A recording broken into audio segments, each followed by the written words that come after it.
Les invités de Lise Gutmann. Radio J. Et mon premier invité ce matin, et non des moindres, n'est autre que Charles Goldschlager, lauréat du prix Max Kuckerman 2025. Charles, bonjour.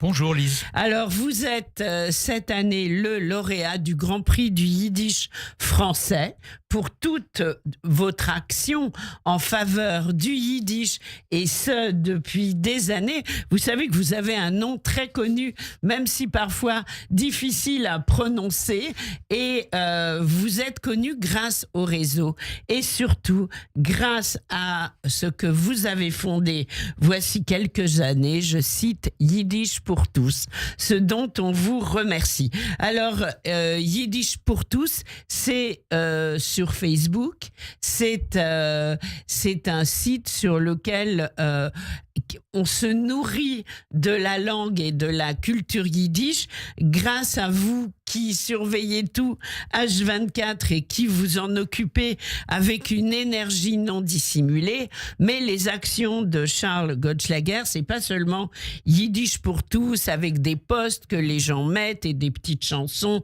etc.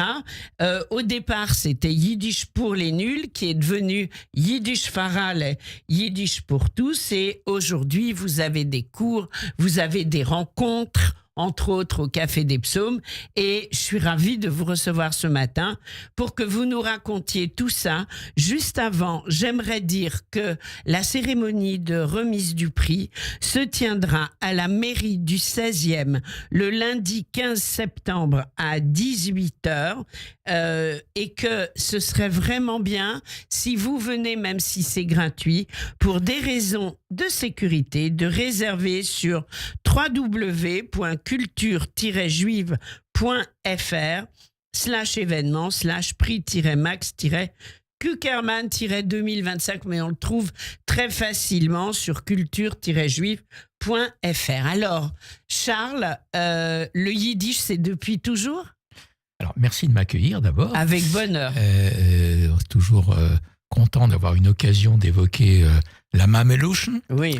Oui, alors je dois dire que je suis évidemment très honoré et flatté de recevoir ce prix, mais je considère que c'est une œuvre collective.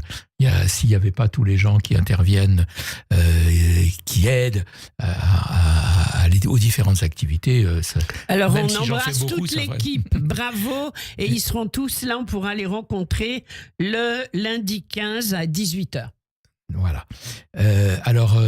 Effectivement, vous avez rappelé un petit peu d'où ça vient. C'est une initiative, un peu une intuition, parce que j'ai été attiré dans un réseau social juif, disons, et où il y a des gens qui ont dit c'est dommage qu'on fasse pas quelque chose de spécifique pour le yiddish.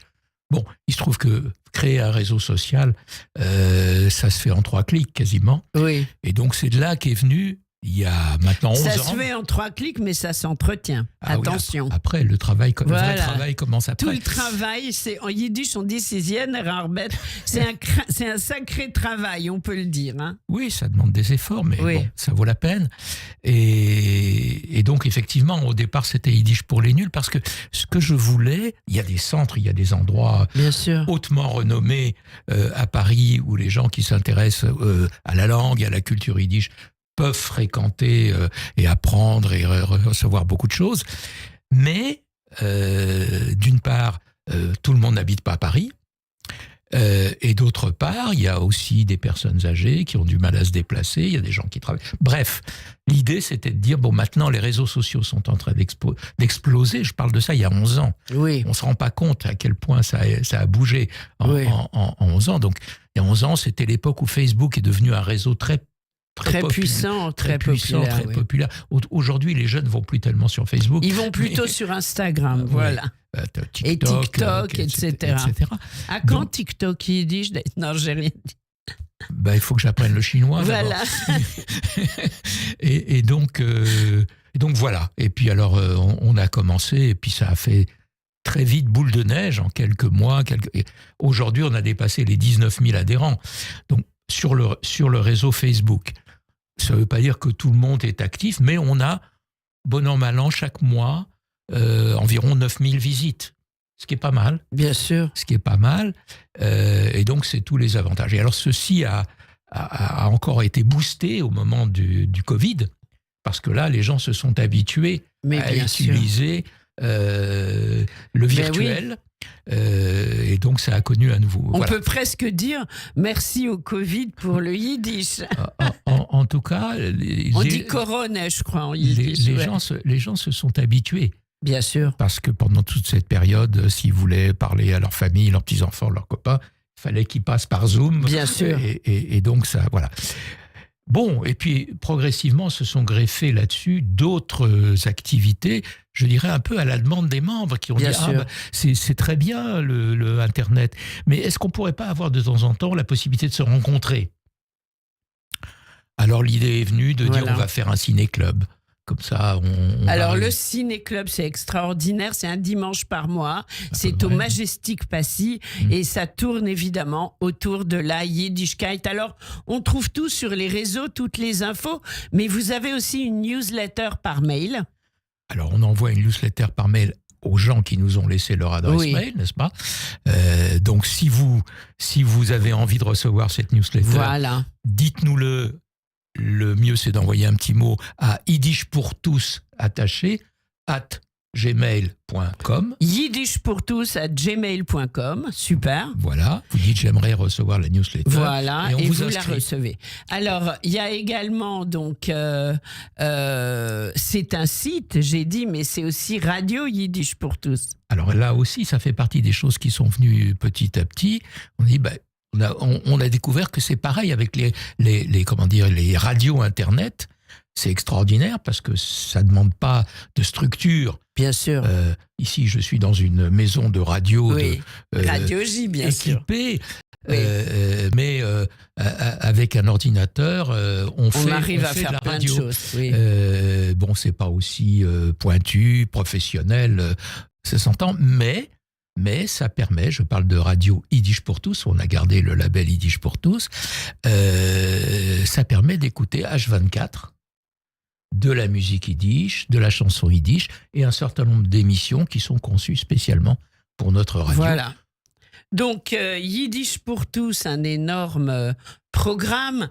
Yiddish pour tous à l'honneur à travers le prix que vous recevez, cher Charles, donc le 15, lundi 15 à 18h, mairie du 16e. Et vous allez rejoindre la longue liste des précédents lauréats, de Robert Bobert à Henri Razimov, en passant par Denis Cugnot, Éric de Lucas, Yevgeny Kissine, qui tous, et je ne peux pas citer les 40 candidats, œuvrent et ou ont œuvré pour la pérennité de la culture yiddish. Alors Charles, pourquoi cette passion ? Alors je dois dire d'abord que quand j'ai vu la liste des prédécesseurs, je me suis senti tout petit. Non, il n'y a pas de quoi se sentir petit. On a vraiment tous pensé des célébrités que qui sont là. Vous le méritiez. Donc très honoré. Oui, la question c'était... La question, pourquoi cette passion ? Pourquoi cette passion ? Tout simplement d'abord parce que je sens... porteur d'un certain héritage. Oui. Et je trouve dramatique que cet héritage se perde. Bien sûr. On n'a plus aujourd'hui de Yiddishland, c'est-à-dire, sauf certaines communautés ultra-orthodoxes, on continue à entretenir le Yiddish au quotidien, mais ça n'existe plus ailleurs. Notamment le Yiddish sécularisé, qui a fleuri extraordinairement jusqu'à la guerre, avec une littérature, avec un théâtre, avec des journaux. Enfin, ceci, évidemment, a été mortellement frappé d'une part par le nazisme, qui a détruit des communautés entières, et puis ensuite, les gens qui se sont éparpillés, ils se sont adaptés aux cultures environnantes. Bien sûr. Je suis un de ceux dont les parents ont dit il faut que tu travailles bien à l'école, c'est le plus important. Et donc, voilà, donc on s'est intégré dans les cultures françaises, américaines ou israéliennes. Bien sûr. Évidemment, on fait leur alia. Et donc, ceci, évidemment, en quelque sorte, enlève de l'eau pour les petits poissons. Donc, je me suis dit, ce qu'on a hérité de ses parents, on n'en est pas propriétaire. On a juste la possibilité de le transmettre aussi bien. Et vous transmettez, la transmission est au cœur de votre œuvre, de votre travail et entre guillemets, ça paye parce que vous êtes extrêmement suivi. Alors, lors de la cérémonie de la remise du prix, vous allez faire un discours dans lequel vous allez exprimer en yiddish et en français votre action en faveur du yiddish et puis votre attitude aussi vis-à-vis de la yiddishkeit, on saura tout. Il y a de nombreux artistes qui vous aiment énormément et qui nous feront l'amitié d'être là et de jouer et de chanter pour vous. Je ne révèle pas, il faut venir, ça va être énorme. Et évidemment, comme d'habitude, la cérémonie sera suivie d'un verre de l'amitié.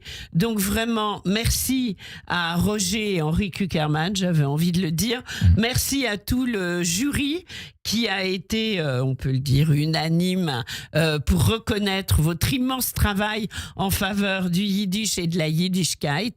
Et un petit clin d'œil, on a choisi de terminer cette jolie émission avec une chanson très connue, mais c'est histoire de se mettre dans l'ambiance, de chanter avec elle. Vous l'aimez beaucoup, Isabelle Georges, by Mir Bist du Schein. Merci d'avoir été avec nous, Charles Goldschlager, et on vous retrouve le 15 à 18h, mairie du 16e. Merci, à bientôt. Merci à vous. Seid gesehen.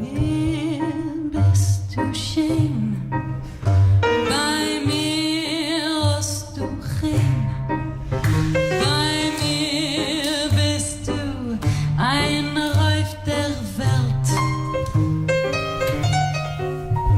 bei mir bist du it, bei mir hast du it, bei mir bist du teurer von Geld. Viel schöner Engel oben gewollt, nehmen mich von sehr ausgeklebt. Ob dich nur dich, bei mir bist du schön, bei mir hast du rein. Bei mir bist du ein Reif der Welt. Viel schöner Engel oben gewollt, nehmen mich von sehr ausgeklebt. Ob ich nur dich bei mir. Radio J. Vous écoutez Radio J à Paris sur 94.8 en DAB+, et sur notre appli Radio J. Radio J. Radio J. 14h, 15h.